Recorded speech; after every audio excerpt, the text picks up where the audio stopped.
Hi, my name is Alexis, and for my deep dive vlog, I'm going to be looking at transgender athletes, specifically in the high school. This is in relation to a bill that was recently passed by Georgia legislation that requires those in GHSA, Georgia High School Association sports to only play sports based upon the assigned gender at birth. And this directly inhibits every single transgender student's ability to play sports in high school. Opponents said excluding transgender children would send a harmful message to a group that's already vulnerable to suicide or harming themselves. Now, I personally don't own the experience of being an athlete, so I can't speak for what it's like to be a cisgendered athlete, but I do know what it's like to be a cisgendered woman, and a lot of what is being spoken about is towards transgender women. And like, as a cisgendered ally, I wanted to spread some more light to this topic. I believe that on the high school level of sports, these laws are incredibly discriminatory and they hold no place in our legislation. Furthermore, these sports are at a high school level and they should be treated as such. They're creating laws at a high school level for high school sports that are inhibiting students' abilities to play sports. Now, firstly, these laws are being created to cater towards transgender women rather than transgender men. And as reported by AP News, proponents of the ban say transgender girls have an unfair advantage because they were born as stronger males and warn that those born as girls could be denied places on the team or on the podium if playing against transgender girls. And in response to this, I'd like to echo an argument made in this article I read by Planned Parenthood that says, having an inherent advantage has never barred someone from playing sports.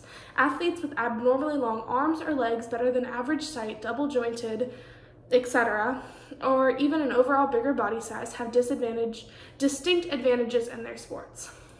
So here we have a long list of examples of athletes, like abilities, like longer arms, being taller, all of these things that are genetic results of who they are that allow them to be better in sports. These are cisgendered people who genetically have a better advantage at playing cisgendered sports. Sports inherently are just a matter of genetics. Like a person, in order for somebody to make it to the very top of the sport, it is not just their work and determination. A lot of it is genetics, like bodybuilders. All of bodybuilding is genetic. It's a person's ability to lose and gain weight.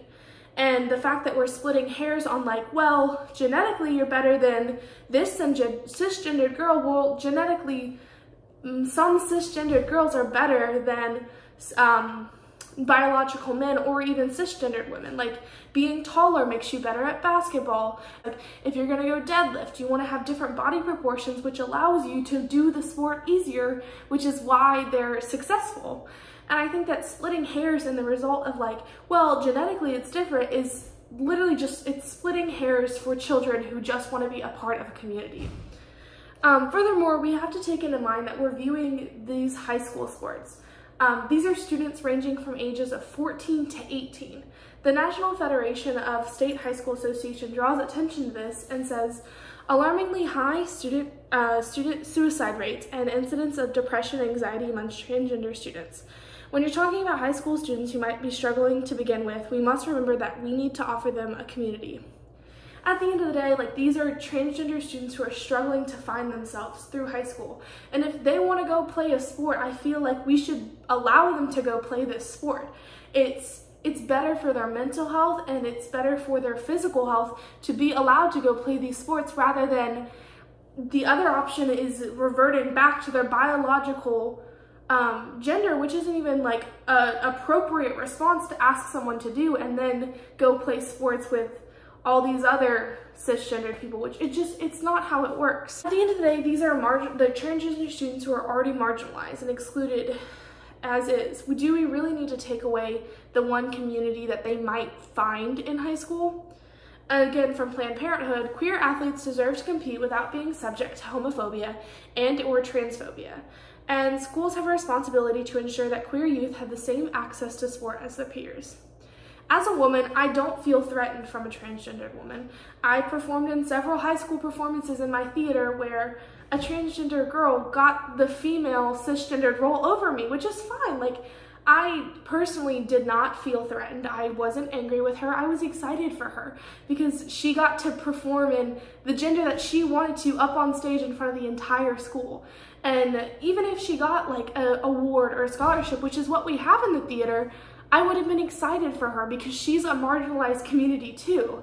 Like, I'm poor and I'm a woman, but she also has things that marginalize her, and the fact that she was able to put herself out there and for the world to see who she really is, I was just honored to like get to watch that and be there for her. The transphobia displayed by Kemp and the Georgia legislation is not a way to empower cisgendered women. In fact, that's rarely ever the goal of the government. Instead, it's a cover-up, a very blatant and harmful law that will negatively impact our youth.